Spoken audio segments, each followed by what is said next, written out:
Friends, I am so excited for who we have on the show today. I have been looking forward to this forever, and I know that you're going to finish this conversation and go, well, we're just all best friends now. So welcome. I'm sitting here with my new friend, Paula Faris. Paula, thank you for coming on the show. I'm so excited to be here. Are we going to have a party? This is girls' night. I mean, let's do it. Yes, this is girls' night. Absolutely. I was just telling you, I'm going to have you... Well, okay, go ahead and tell us who you are, what you do, and a fun fact. And then I have sort of like a counter fun fact that's actually not, like now I've built it up too much. So anyway, go ahead. Okay. Yes. So mom of three, former network news anchor. I worked at GMA, anchored GMA weekends and co-hosted The View. Kind of blew up our lives in 2020, like a lot of people during the pandemic. And we decided to move from New York City to a small town in South Carolina. And that's where we live now. I formed a company called Carry. We want to help carry the burdens of working moms and families. We're big advocates for that. We provide load lessening content for working moms through a weekly newsletter. And we're doing a lot of stuff behind the scenes that you don't actually see, but really trying to change corporate culture and culture in general to make sure that being a working mom works, but that families are supported in culture in corporate America. So that's a little bit about me. I overshare. So we're going to be best friends. Ask me any questions, Stephanie. I will answer anything that you throw my way. I love it. Well, okay, I'm so excited to be here. Tell me your fun fact. I mean, all of that, everything you just shared was fun, but I feel like you have a secret talent or something fun, like something fun up your sleeve. So I'm going to make sure we ask. Nothing really. I played clarinet, and I actually went to school as a music minor, to college as a music minor, and I dropped it right away. But I was a great clarinetist. It was one of those things though where like you're really good at it, but you don't love it. So I'm also this is not a secret, massive Michigan football fan. Grew up just around the corner from the stadium. My dad's an alum. My whole family went to Michigan. And also I am half Lebanese. My dad was from Lebanon, from the Middle East. So cool. I don't know if any of that is fun, but they're fun. Facts. They're facts. I think they're all fun. Thank you. My sort of counter, maybe not fun fact is that I was a journalism major in college, and journalism was like my whole life. I was so excited about it. And the thing that made me think about it was that, but right before we started recording, we said, okay, make sure you're recording, because the worst thing ever is getting halfway through an interview and realizing you didn't record. Right. And the amount of times that I did that in college, I would have an interview that like I was so nervous for and so excited for. And then I would realize like, oh, like my camera doesn't work, or didn't hit the red button, or so. It was wild. It's not just you though. That happens in the real world, even in network news. I remember I flew down to Miami. We were doing this exclusive interview with The Rock, Dwayne Johnson. I was working at GMA at the time, and the interview was fantastic. Like one of the best interviews I think I've ever done. And my cameraman looks at me, and his face goes completely white. And he's like, I don't think I have it, Paula. It's not on the drive. So no, we did. And granted, it was a multi-camera shoot. So we had 3 different recordings from 3 different angles. Whew. He did find it, but it wasn't showing up on the drive because it was all digitized. Yeah. But yeah, so it happens. Like, that's we call it, double pumping or double clutching, where like they hit record, but they actually hit it twice so that you're not recording. That happens. It does. Oh, so, man. You know what? You're just in good company. But are recording. We are recording. We are recording. I'll give you a Barbara Wawa moment too, where you can make me cry and I'll call you Barbara Wawa. So that sounds great. Sounds great. Mm-hmm. This is so fun. Okay. So I want to hear, you briefly talked about this, but I want to hear just a little bit more. You have had just an insane career so far. And thank you for saying that so far. Most people are like, oh, it's over. No, you've had an incredible career so far. And I know that a few years ago, you took a big step into a new chapter of it. And I just would love to hear, I think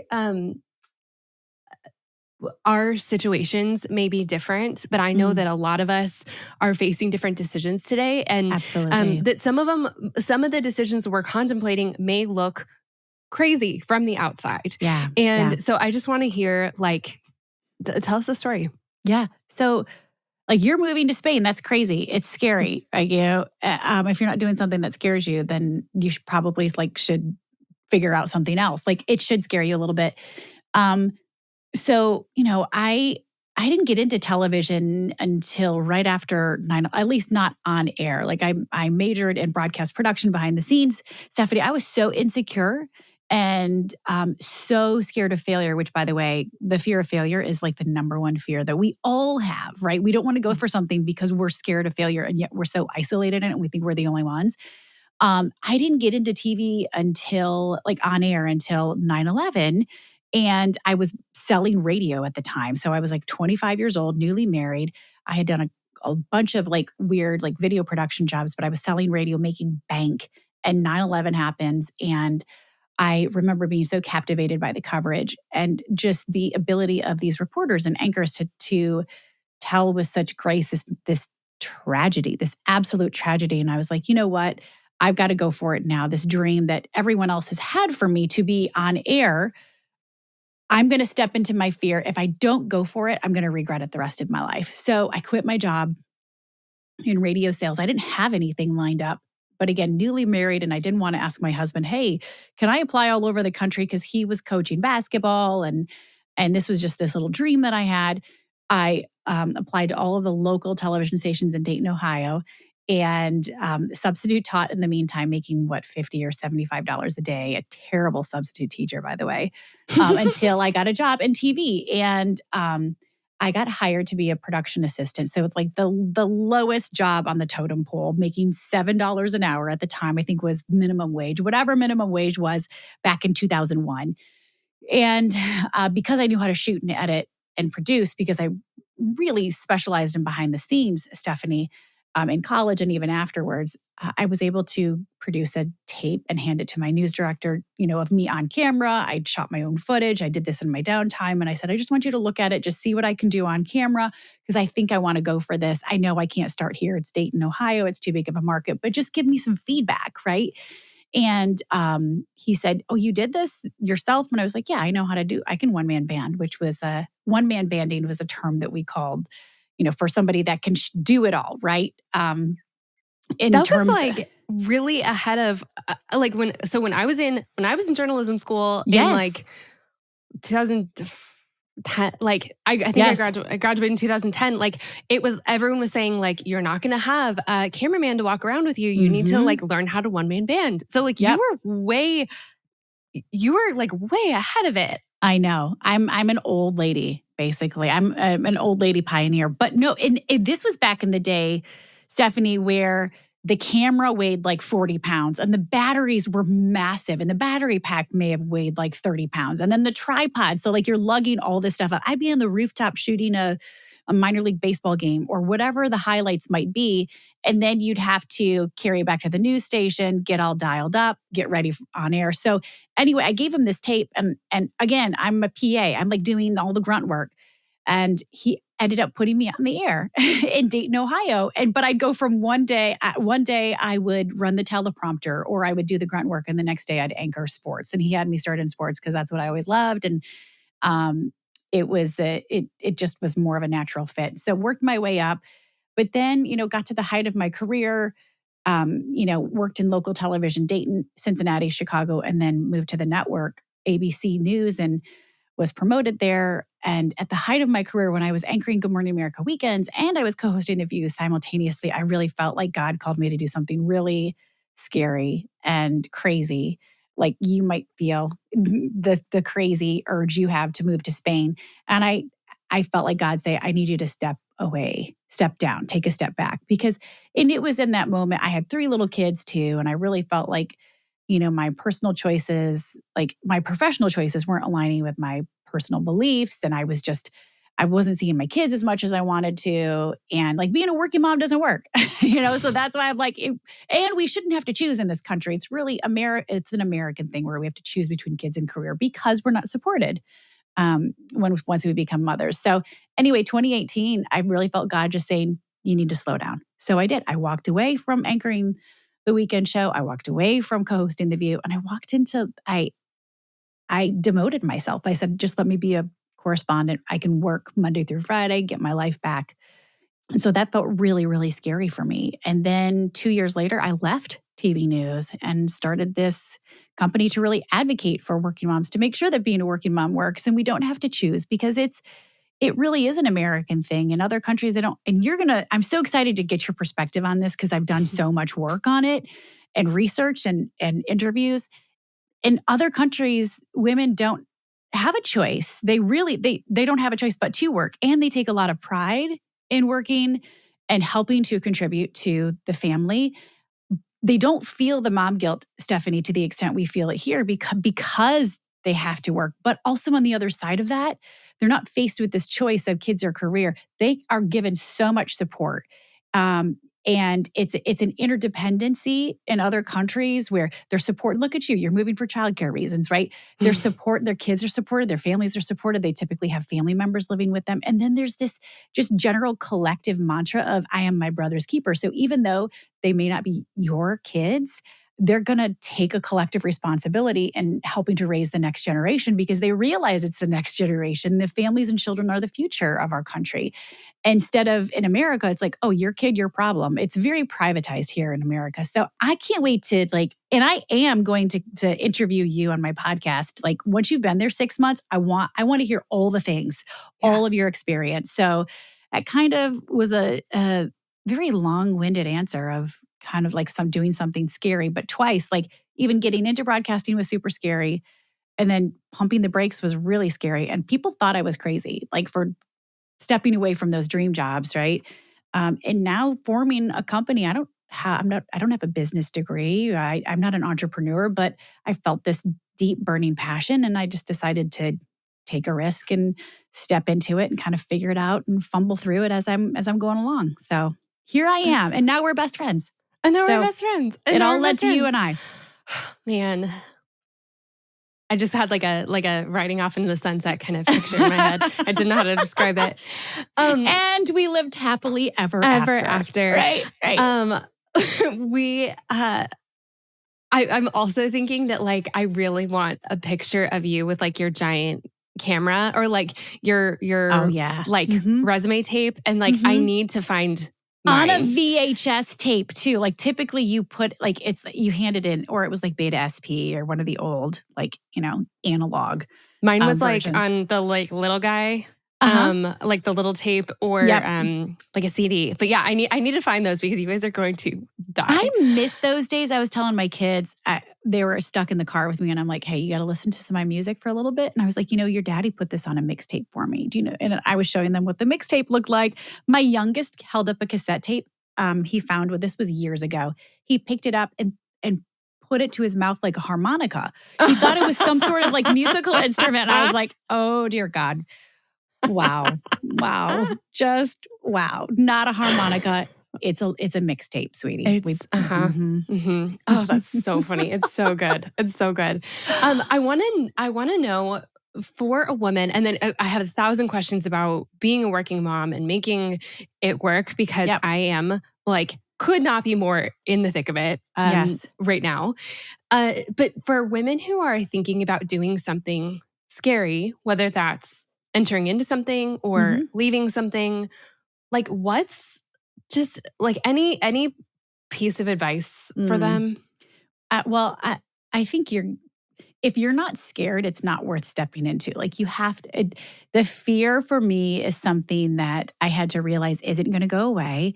And it's typically an indicator that like, this is, if it's a burning passion and I feel like I'm supposed to do this and it's scary, that's good. Like the scariness, like if you're not scared of it, like, and there isn't a little bit of fear, then that's not normal. But I had to learn that my fear isn't going to be evaporated. Like I'm never going to overcome my fear. It's never going to disappear. It's always going to be present. And it's always going to rear its head when I'm stepping into something that I truly feel called to. you hear that saying, do it scared. You have to feel a little bit of fear. It's up to us to step into it and take that step of faith. And I'm a Christian, so I firmly believe like when God calls you to something, he'll equip you. And that verse from Joshua 1:9, have I not commanded you to be strong and courageous? Don't be afraid and don't be discouraged, for the Lord your God's with you everywhere you go.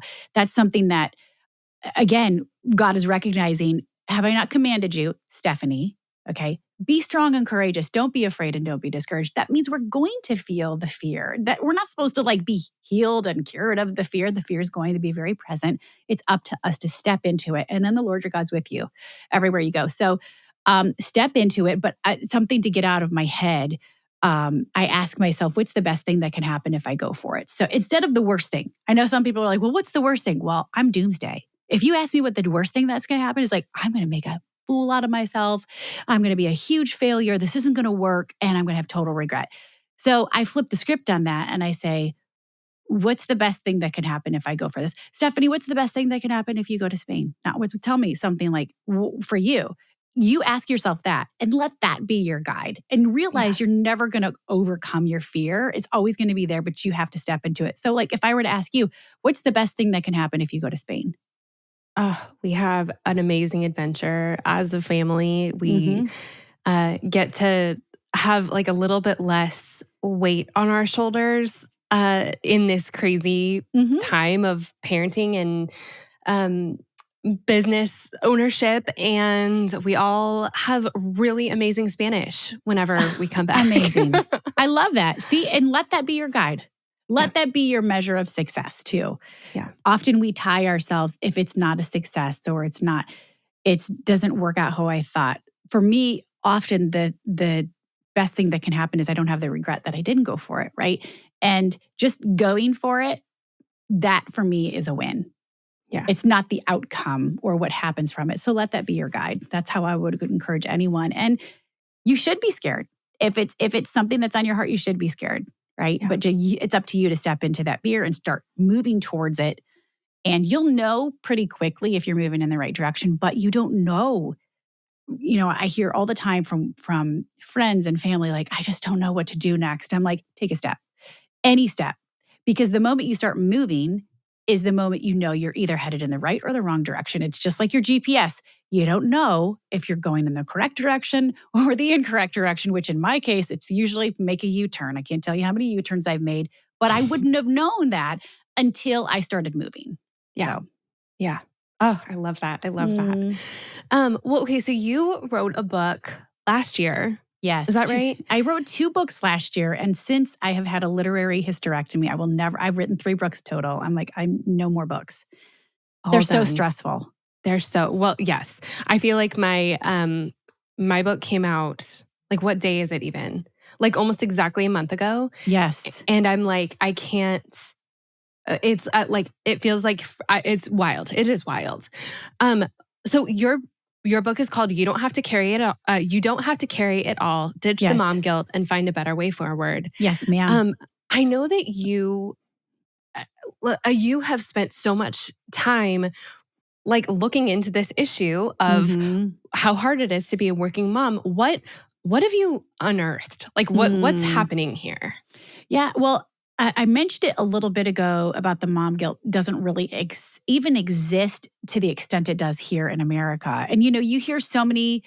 I grew up in a very conservative Christian home. My mom stayed home. My dad worked. And that was the tension I always carried into my adult life. And even after college, a good woman stays home and raises her kids. And I think, look, do whatever you feel called to do.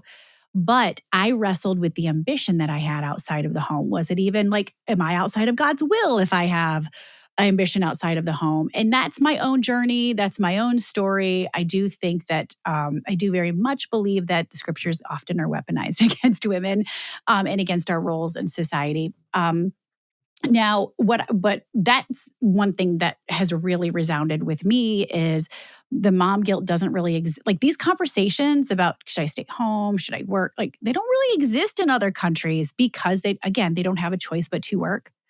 And they take a lot of pride in helping to provide. Their kids don't give them grief about it because that's just normal. But there's a huge sense of interdependence. Like when I went to Lebanon, so I mentioned earlier a fact. It's not necessarily a fun fact, but a fact about my life. My dad's from Lebanon. It's a small country just near Syria and Israel.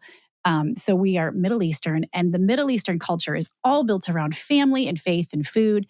And when we visited our family, we still have cousins because every Lebanese person is related somehow. But we do have a lot of family there still. And I was blown away because there was it was almost like my big fat Greek wedding, but my big fat like Lebanese wedding. There were 12 of us, the first cousins, the Faris cousins, that we flew over to Lebanon, Beirut, and then we drove to the small mountain village where our jaddu and our sittu were met and married. That's grandfather and grandmother in Arabic. They literally live in the same village, the families do. Our family lives in the same village, and even they not only live next to each other, often they live on top of one another, like the apartment buildings. The apartment buildings aren't finished on the top. They have like raw exposed steel pipes and beams waiting for the next family member to move in on top of them. And so it's like family member on top of family member on top of family member. And they're doing life together, Stephanie, and they're offended if you don't ask for help. Like the 12 of us came from America, we didn't stay in a hotel. They would have been so offended if we stayed in a hotel. We piled into one of my cousins' 3-bedroom apartment. And she like fed us we had like 16-course meals. It was crazy. Not super fancy, but like, and French fries with everything. It was so amazing, but like they get offended if you don't ask for help. And here in America, it's the complete opposite. You're like, I can't ask for help. Are you kidding me? If I can't do it on my own, I'm a failure. I'm weak. And so then we're not only have this mom guilt, now we're burnt out because we don't have a village. And so it's just so different in other countries. And yes, they have their own issues, right? Famine, war, poverty. You know, they've got their own issues that they're dealing with. But family, they're truly family friendly. And it's a beautiful interdependence that I wish we could get back to here in America. So yeah. I think that was one of the things I learned most. But writing the book was so and then the faith angle, like I had certain chapters. I had a whole chapter about the tension we feel if we've grown up in a traditional, or our culture is very conservative, our religion's very conservative, and what God really says about our roles as women. You know, I had a chapter about men aren't the enemy. I had a whole chapter about the history of the American family, which I think so much, again, a lot of the tension we do carry is generational, which this is how my mom did it. This is how my grandparents did it. The most traditional American family throughout history was the family that worked side by side. They co-labored, they co-produced together, they parented together. It wasn't like this bifurcation of the man does this and the woman does this. They truly were a team and partners in every area of life. No, women didn't have the same rights, but they were respected for what they were respected workers. And their voice was their work was very respected too. So it just the mom guilt, and also like the most traditional American family was the family that worked side by side. Those are two of the things that really stood out to me. So tell me, like, this is something that I got into deeply in working on my book as well.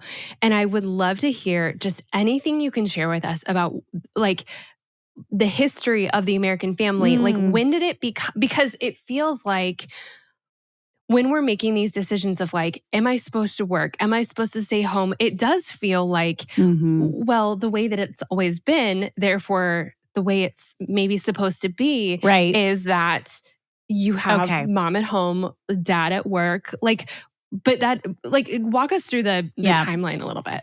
Oh, I nerded out. So there is one chapter I just dedicated to the history of the American family because I wanted to untangle, like, why do we feel so much tension? How can we give working moms the support that they need? Why do we feel like this? And so much of it, again, is generational, or it might be the tension you might feel is, well, this is what my church taught me, or my strict tradition or my strict culture taught me. And I was blown away. I interviewed several historians and sociologists and theologians, all types of experts. But when it comes to the American family, it was really in the 50s when, so it's super fascinating. Like the GIs went off to war, World War II, and the women had to infiltrate the workforce because we had a labor shortage, right? Well, most of the women at the time said, they wanted to, like, this was just going to be temporary, but they found so much fulfillment in a lot of these jobs they wanted to stay. But when the GIs came back, they were given their jobs back and the women were pushed out of the workforce, even though they were finding a ton of fulfillment and they were paid for their work too. But in the fifth, once the GIs came home, you know, I think what we were trying to do had good intentions, to really say the woman's role is here, the man's role is here. But what we did is there were, it actually kind of backfired because we said the man's role is to provide and the woman's role is to be home with the kids, which, by the way, up until that point, that was not the case. Like, if you looked at throughout history, like women were the original brewmasters. Like, if women would describe themselves as hardworking and resourceful, not nurturing, the terms that we started coining in the 50s, right? And we weaponized work at that point. We said, even like major publications, Life magazine, said that if you had any sort of ambition outside of the home, you had what was called working women's disease, or you were a quote menace. And we did a great evil to men too, a disservice to men, and we pushed them out of the home. And we said your only job is to provide. And so if you couldn't provide, you couldn't bring home that paycheck, men felt like they were a failure. And you saw like men really associating their worth with being able to provide. Now, I think naturally men want to protect, right? But the providing that's when we really started breaking down in the 50s and 60s. And weirdly, like I've always thought, oh, let's go back to the 50s and 60s. It was so great. We had this nuclear traditional family. But in talking to sociologists and historians, like it was great for part of the people, part of the time. And it was based on pretty awful things because also in the 50s, like Black people were forced out of the workforce. Women were forced out of the workforce when the GIs came back. And men weren't more moral at the time. We've saw Mad Men, that show. I mean, men came home with lipstick on their collar all the time. But what were the women going to do, Stephanie? They couldn't get jobs that were well paid and financially support themselves. So they were stuck in these marriages that they didn't necessarily want to be in. Rape was still legal in marriage. A third of the country was in poverty. Teen pregnancies were at an all-time high. So I think for so many of us, we're like, let's go back to that time. Well, it was good for part of the people, part of the time. You could survive on one salary because Black people were forced out of the workforce. And there's all this stuff that was happening under the surface that we don't see.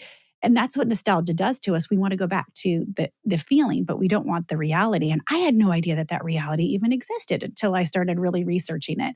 So, but the most traditional family, again, was that family that worked side by side. Like women were so respected for the work that they did. I mean, they often had to take over if their husband was a butcher or a dairier or a farmer. They were working side by side in the fields. Now, granted, they're not necessarily doing as much physical labor because men are just traditionally more, stronger than women, but they were working side by side. And when their husbands died, they had to be equipped to take over the business. So there's so much support for women working and the dynamic being a partnership. They were working together side by side. They were raising the children together. And it really, it started breaking down again in the 50s when we pushed men out of the home and we pushed women out of the workforce. And we thought we were doing a great service, but it ended up being a great disservice. And so a lot of us are still carrying that generational weight. That's what our grandparents knew. That's what our parents knew. So that's what a family looked like. But when you go back into like the annals of history and really what it looked like partnership. And they were working and raising the family together. It wasn't all on the woman. And now, we have what's the mom default out of the gate. We're the default for everything and we pick up those responsibilities. We're now in charge of the kids. We're in charge of work. We're in charge of the home and managing everything.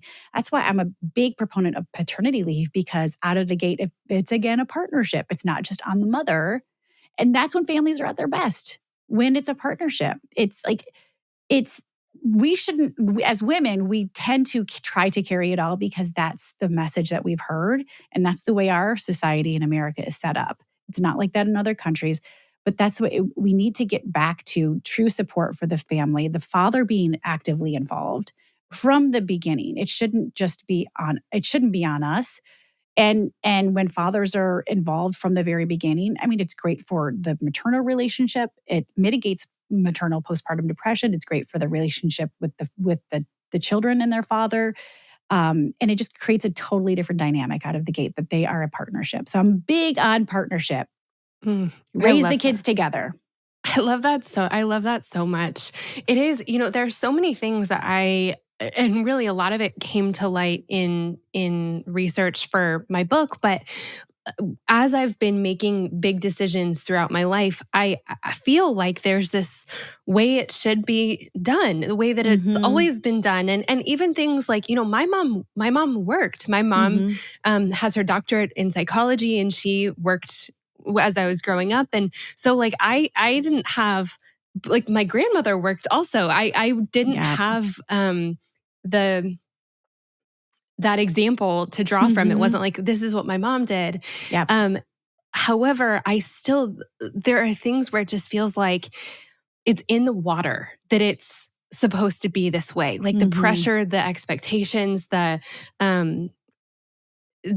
precedent, it's just there, even if it wasn't how your family did things. And so it's absolutely something that I've battled and wrestled with. But the more that I actually look into these expectations that I'm carrying and sort of account for where they came from, the more I'm able to make my own decisions. And it just seems like that happens. It's happened so much where I feel like this is the way it should be. And then I kind of pick up that expectation, look it in the eye, and I'm like, well, what is this? Who said this? Exactly. And it's not actually, it doesn't actually have the legs that I thought it did. Yeah. That's what I think was one of my big takeaways too, was it wasn't always like this. And we are very much feeling the tension of, maybe it's the societal tension. Like you said, like it's something in the water. Your kid, your problem, right? The societal, the cultural tension, or it might be the tension we felt growing up. For me, that's the tension I felt. You, not so much, right? It could be, a strict traditional upbringing that might be your tension too. But there's always that, and that's why it was so important to me, is really to try to peel back those layers and kind of like peel the onion a little bit. Okay, how did we get here? Why do we feel this tension? Is it legit? Is it like this in other countries? So, and I think that's a huge part of freedom, is realizing like, I don't have to carry it all. Like, it hasn't always been like this. I can be part of the change. And I'm one thing, like, as much as it sometimes sucks here in America, for families, and sorry, I use that word, as much as it just kind of like stinks, like it's not, the families aren't really supported. I will say I have a lot of faith. You're a millennial, right? Okay, right? You're like right there. You was a millennial. You're millennial, right? Oh, thanks. You look I'm fully millennial. Okay, yeah. I'm like old. I am old and crusty. I am a Gen Xer. Okay, so and my kids are Gen Z and Alpha. But I have a lot of faith in the millennials and the Gen Zers, because they do say what you want about, their work ethic.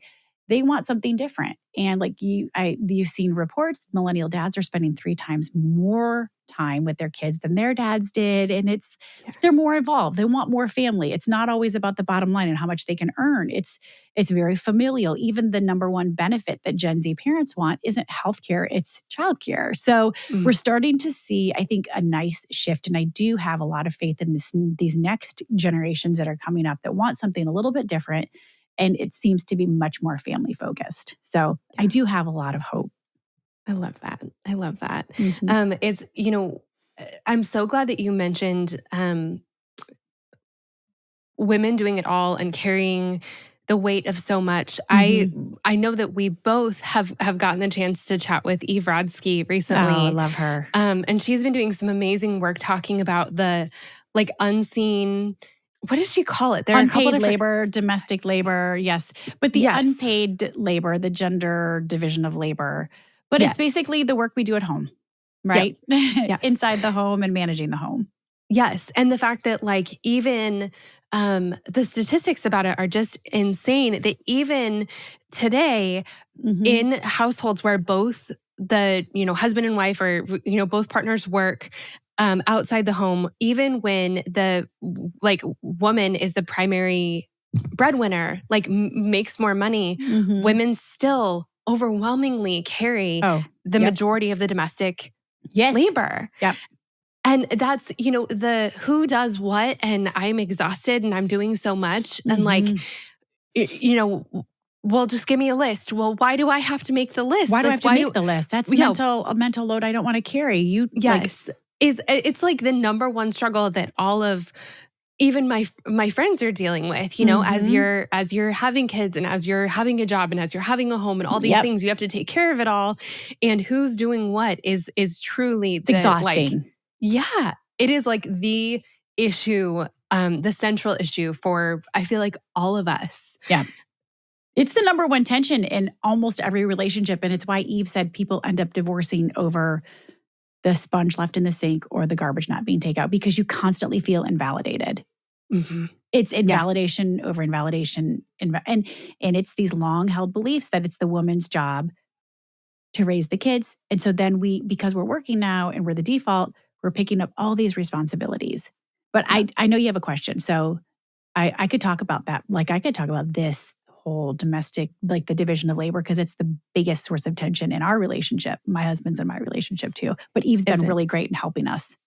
She has a resource. So her book is called Fair Play. And actually her episode, I think, is coming up. I don't know if it'll come before yours or after, but and she has a set of cards where she's outlined all of the tasks that could possibly need to be done. So good. Hand them out. It's so helpful.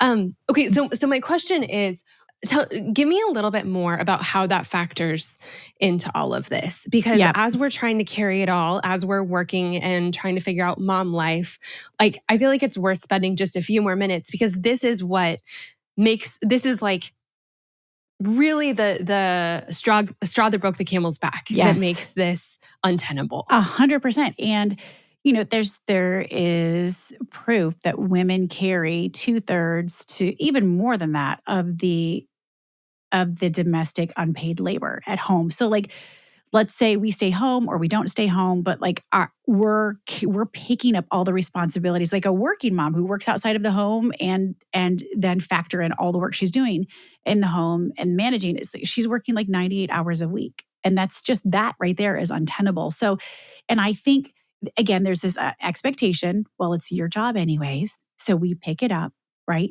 We start carrying it. And then what happens? We burn out. Or we say, you know what? I don't want to be in a relationship with you anymore because I'm tired of being invalidated. Or you didn't take the trash out. It's just drip, drip, drip. We're trying to carry it all because we've been told we're a weak and we're a failure if we ask for help, or if we can't do it on our own. We wear this mommy martyr badge with pride. And I'm like, that's BS. We can't do it all. And we have to start asking for help. And not only that, we need to make sure that we are having this conversation, as tough as it can be in our home, for the health of our relationship. And I love you. When I interviewed Eve, one of the things that really helped was just opening that conversation with, well, first of all, recognizing that I'm doing the majority of the work, which is 24/7. I don't have the luxury of clocking out and coming home and kicking my feet up. You're getting a version of me that's burnout and bitter. And also it's just not fair. It's not equitable in this day and age. So one thing that helped my husband and I is just, and we actually recorded a whole episode on this, and I don't know timing wise if it's out yet, but it's how we have our journey to becoming equal partners, right? At work, at home, and everything. But it has been a journey. We've been together, married 24 years. But start with asking the question, what was it like in your home growing up? What did your situation look like? For me, again, my dad worked outside of the home. My mother stayed home. So there was definitely there were these structured roles, who did what. My husband is a little bit different. His dad was a music minister, but his mom also worked, And so just having that conversation of what things looked like. Okay. And then what's really helped my husband and I, John, is Eve suggests that you take ownership over the task. So you can use those cards. And again, it outlines all the different, and what it does is it just creates a conversation of, oh my gosh, here's all the things that go into raising a family and managing a home. It's a lot. So you're even just starting with that conversation. And then you each get a card or you each pick your task, and then you take ownership over it. So, for instance, our dog takes medicine. That's on me, right? I have taken ownership over that. And so even if I'm traveling, I'm like divvying it up in little bags. And I'm like, honey, I've taken, here, I laid it out for you. I left it for you. And then if I forget, I'm like, I'm sorry. I know that was my thing. Would you? And then he's not bitter about it. He's not upset because I've taken ownership over it. And same with him. If he's taken ownership over something, he's like, because he takes the trash. We don't have like a garbage company that comes because we live in the boonies. So we have to take it to the garbage facility. And he's like, I'm so sorry. I forgot to do it. Would you mind? Absolutely. Mhm. And so taking ownership over it, but having these conversations about what the tasks are and who's doing what, right? Has really changed everything. And it takes away that temptation that we all have as women. I can just, what? It's just more work to just show you how to do it. No, we have to stop doing that because then we become burned out and bitter. We Yeah. can't, and then we're no good to anybody. You have, and also because you've had these conversations, it's not like your partner can throw it back in your face and say, well, if you want it done a certain way, you should have done it yourself. No, you have talked about these things in advance. Okay. So my husband knows like, if I'm doing lunches and he's upset that I'm not putting like a fruit in it or something, and I'm not going to throw it back in his face and say, well, if you want it done, if that's how you want lunches packed, then you should do it yourself. We have already talked beforehand when we have outlined all these tasks, who's doing what. Okay, what is the minimum standard of care for this? Like, okay, a lunch looks like they need water, they need a fruit or a vegetable, a snack, and a sandwich, right? Or something. So he can't throw it back in my face because we've already talked about what the minimum standard of care looks like for each task. And that is huge. But we cannot continue to put this burden on our back. We will become bitter. Yeah. And we will become so burned out. Yeah. And that's not a good look for us. It's not a good place to be. It's not a healthy place to be. It's not how it was meant to be either. Yeah. So those conversations have to start somewhere. And again, I think, what did it look like in your home growing up? What did the division of labor look like? That's a good way to get it going. Those cards are great from Erodsky, or just like really talking about the different tasks in the home and pick who's going to do what. And you take ownership over it and you talk about the minimum standard of care. It's really honestly transformed our relationship because it is literally the number one tension in our relationship is why am I doing all this? I used to joke with John, not joke, but like I was upset because there was a point where I was the primary breadwinner in the home when I was working in TV. And I was like, I can't bring home the bacon and fry it too. That was, and he hated it when I said that. So like for the betterment of our relationship and the betterment of all relationships, like don't allow this stuff to drip, drip, drip. Because next thing you know, you are going to end up like it's going to ruin your relationship because he forgot to take the trash out. Yeah. Yeah. So. It is. So I'm so glad that we're talking about this because it is just too much. It's all of the things that we are all carrying. I think just all of us. It's just too 100%. much. And it's definitely too much to do by yourself. And it's not silly. Like it does feel like it's a silly thing to be so mad about something like the trash, but it's just the straw that broke the camel's back. There's so many, there's so much under it and above it and around it. And it's just too much for one person to carry. It's even too much for two people to carry, but Agreed. it's definitely too much for one person to carry. And so Yes. figuring out like who's doing what just makes all the difference. I agree. I know that you,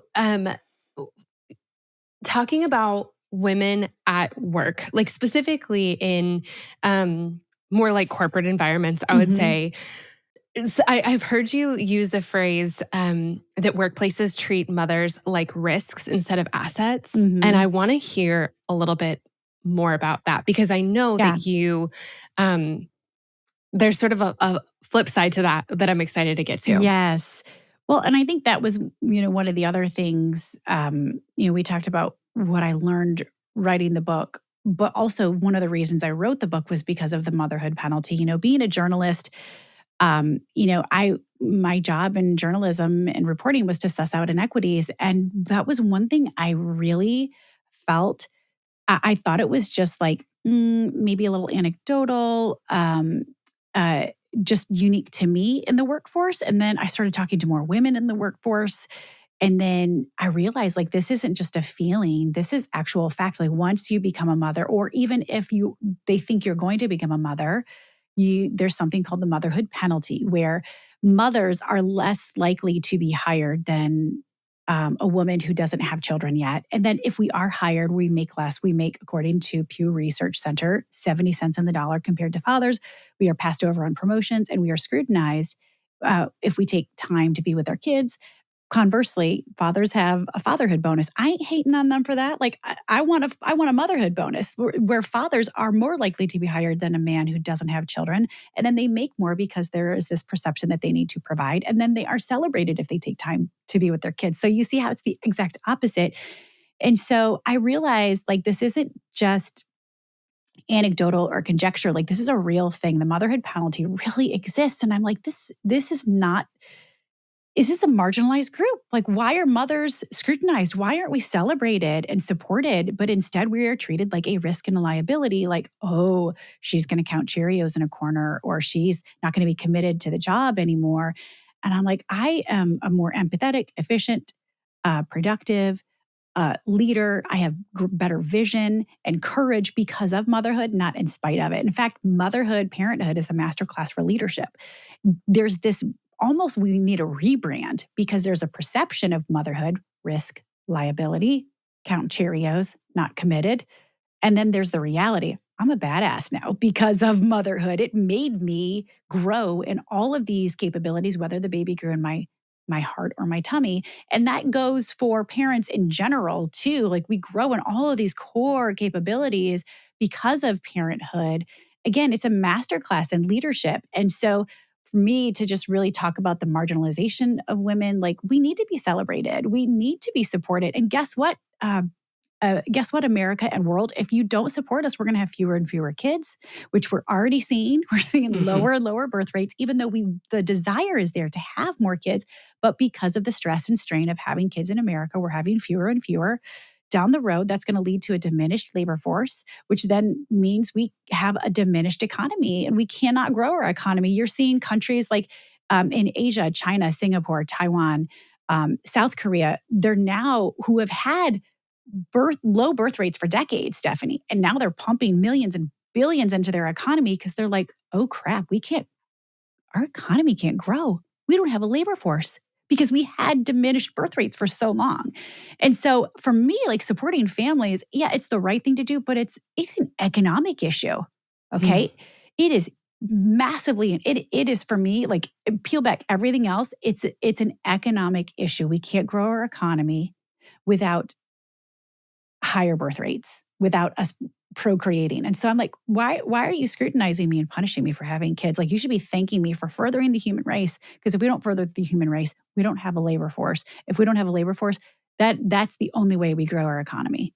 So just peeling back the layers of that onion too. And just again, like let's flip the script. I'm not a risk and a liability. I'm actually your ideal employee when you support me and measure the measurables because I can get it done in 10 minutes now.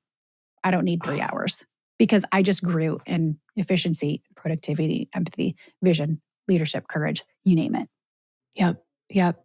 I think that we might have talked about this when I was on your show, but because I think I had just been negotiating like all morning with toddlers, which I, again, was this morning. But I feel like anyone going into diplomacy, like for sure. it should be living with a 3-year-old should be required training because like I could talk anybody into anything at this point. Yes. Or at least like wait it out longer. My patience is like, because it has been tested. Yes. Tested. You'd be a great diplomat or a hostage negotiator. One of those two. Learned because of motherhood, not in spite of it. And so I'm like, stop diminishing us. Like we definitely need a rebrand. And I don't know how to do it, but I'm going to work. I'm going to work towards that goal. Yeah. Is there anything else that, like any practical, have you, so the one thing that we haven't really talked about is childcare, which is like a whole thing. Oh gosh. Do you have any insight into like, well, I feel like even if you're not in the thick of it right now, you know, Mhm. wow, childcare is expensive. Wow, it is It's more expensive than it ridiculous. used to be. Do you have any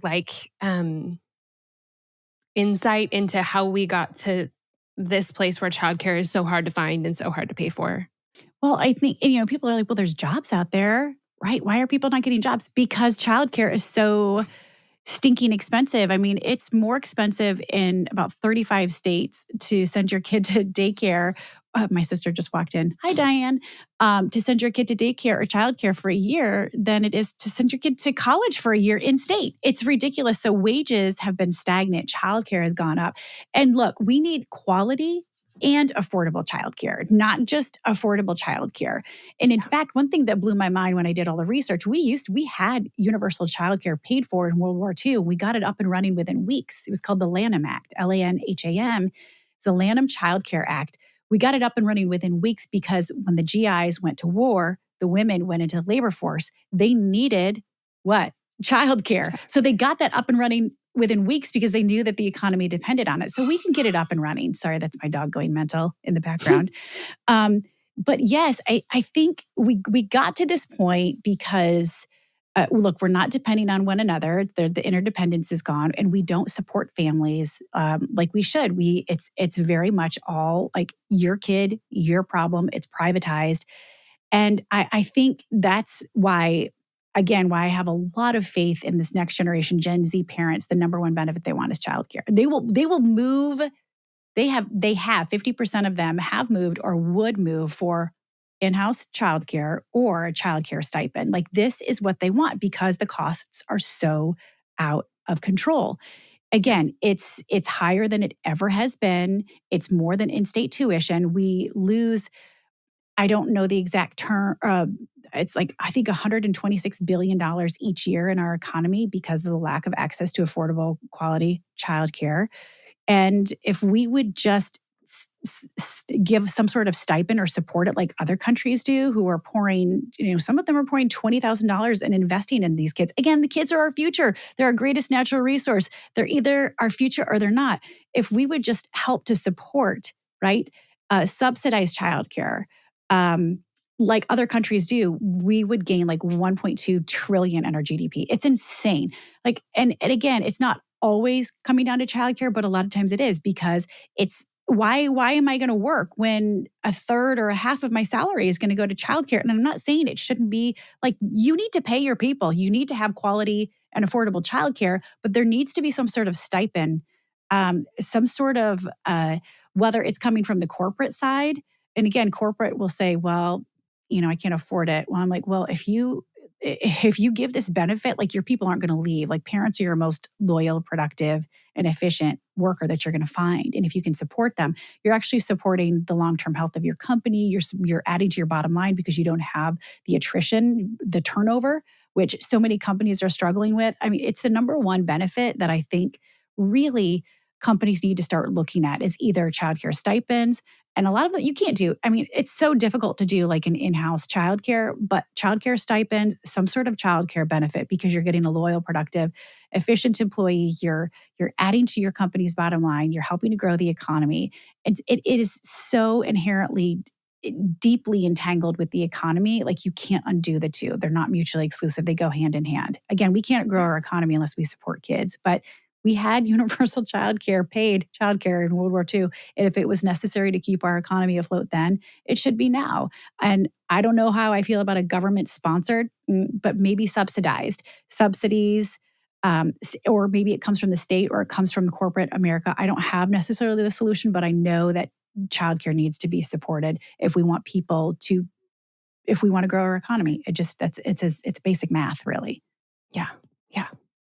I'm feeling that so deeply right now. And I mean, really, like you said, that's the reason that we're going to Spain changes. I mean, it doesn't change depending on when you ask us. Our answer will be different, but really, the thing that made it like not this is something that would be fun to do, but this is something that we actually really need to do was childcare. Yeah. Because our girls are going to be able to go to school for free.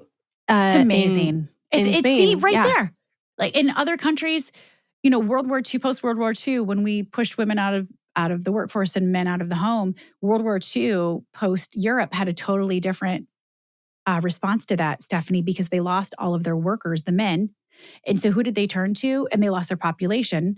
They turned to women. So they needed women to infiltrate the workforce, but they also needed them to procreate because they had two problems. So that's how they have such like family-friendly policies, because post World War II, they needed the women to have the babies to procreate because they lost all of their people, but then they needed them to stay in the workforce because they needed a labor force. So they just like, that's why they have such great access to childcare, where you may get it fully subsidized or you might not pay more than 25%, and it's typically guaranteed. And you're going to find one of the biggest changes is the attitudes. It's this culture of they actually look out for one another, even if it's not your kid. Whereas here, it's your kid, your problem. There, it's I'm my brother's keeper. The children are our greatest natural resource of the future. That's where you're going to find, I think, I'm so excited to talk to you and find what you think to be some of the biggest cultural differences too. So yeah, it's going to be really cool. This has been great. Paula, I'm the biggest fan of yours. I'm just so glad that we're connected, and we're going to have you on again. And I feel like welcome. We're officially making you a girls' night regular because you just are such our people. Oh, thank you, Stephanie. I'm so excited for your Spanish expedition. It's going to be so fun. And I'm going to live vicariously through you a little bit. Okay. Okay. Sounds good. I'll take lots of pictures. I'll take lots of pictures. Okay. Please do. Thank you. Thank you, friend. Of course.